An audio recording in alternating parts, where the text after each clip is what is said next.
పక్షికి బలం రెక్కల్లో ఉందంటే మనిషికి బలం కాళ్లలో ఉంది. మొదటి పాఠం ఎలా నిలబడాలి అన్నదే. బయటకు వెళ్ళి చూడండి, అందరూ ఎలా నిలబడుతున్నారు అనేది తెలుస్తుంది. వాళ్ళ పాదాలు గమనించండి. పాదం మొత్తం శరీర బలాన్ని తట్టుకోవాలి.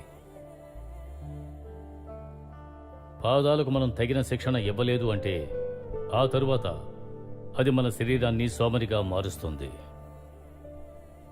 అందుకు మనిషి తన శరీరాన్ని ముందుగా తిన్నగా నిలబడేలా చేయాలి. అందుకు అతని పాదాలు దృఢంగా ఉండాలి. ఇకపైన నేను మీకు నేర్పించబోయే ప్రతి విషయాన్ని మీరు బ్రెయిన్లో ఉంచుకోవాలి. 10లో 9 మంది శిక్షణలు తమ కాళ్ల కారణంగానే పరాజయం పాలవుతున్నారు.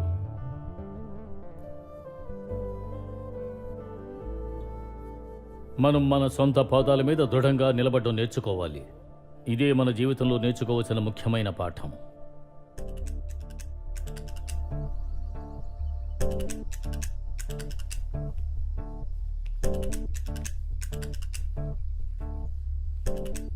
కలయిలో 7 ఘట్టాలు ఉన్నాయి. అందులో మొదటి ఘట్టం దృఢంగా నిలబడ్డం.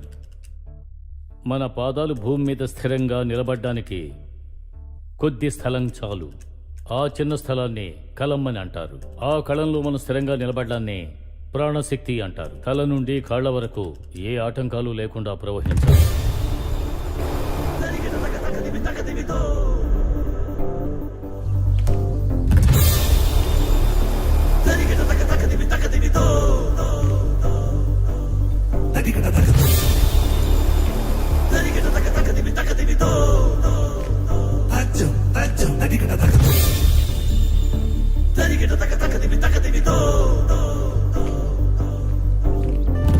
సాధ్యం కానిదే లేదంటా భూవిలో, వేయాలి ముందడుగే చిన్న తల్లి,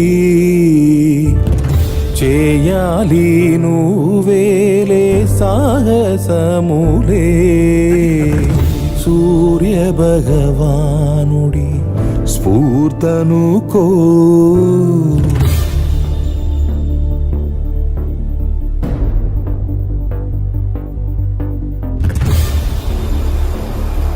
ఏదైనా బ్యాడ్ ఎక్స్పీరియన్స్ మన మైండ్లోకి వచ్చిందంటే ఆ బ్యాడ్ ఎక్స్పీరియన్స్ మన మైండ్లో చాలా స్ట్రాంగ్గా ఉండిపోతుంది. అదొక నొరుగులాగా అస్తమానం బయటికి వస్తూనే ఉంటుంది. ఇంకా మన స్టడీ బేస్ చేసి నిజం చెప్పాలంటే మనుషుల మనసుల గురించి మనకు అసలేమీ తెలియదు. మన ఇచ్చే ట్రీట్మెంట్ బ్రెయిన్కి మాత్రమే. అది స్విచ్ ఆఫ్ చేయడానికే మనం ప్రయత్నిస్తున్నాం.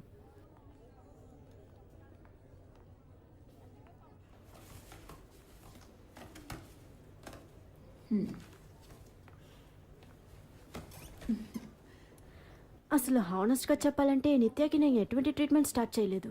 She is still under the diagnosis. Haven't even completed knowing our problems. ప్రస్తుతానికి తనకి లిప్రాసనాసియం ఇచ్చాను.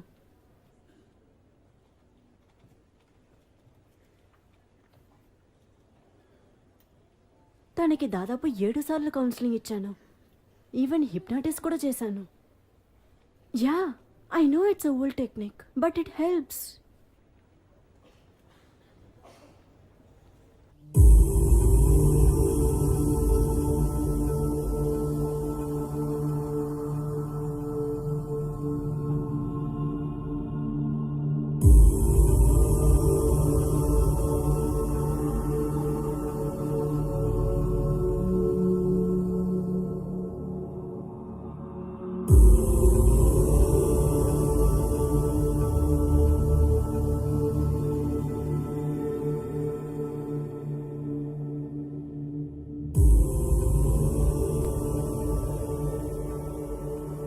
రెండవ ఘట్టం అష్టాకారం.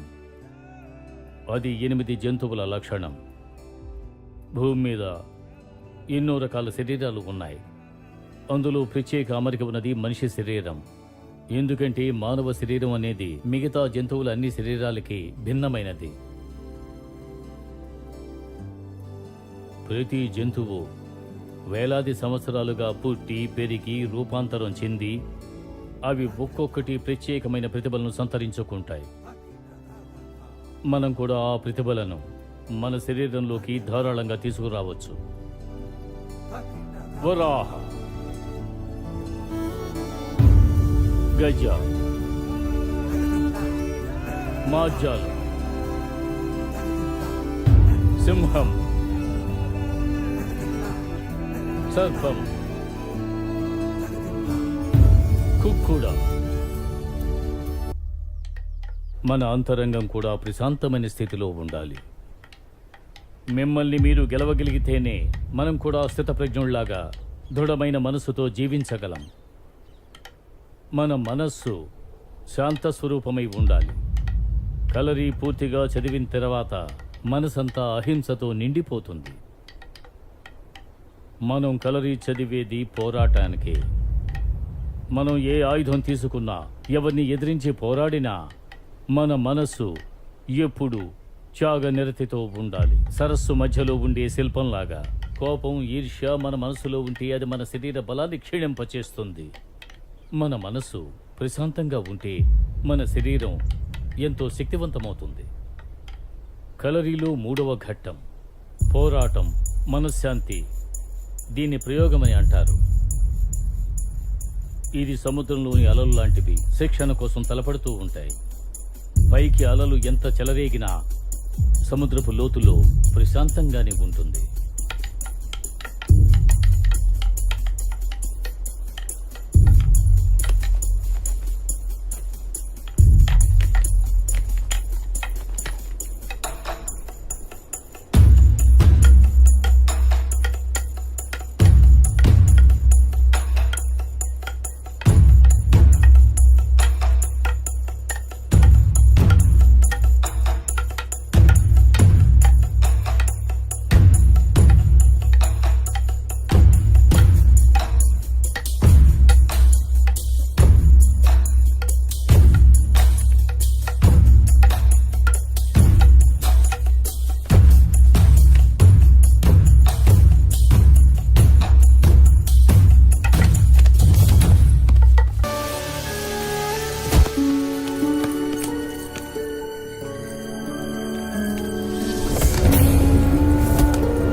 నిత్య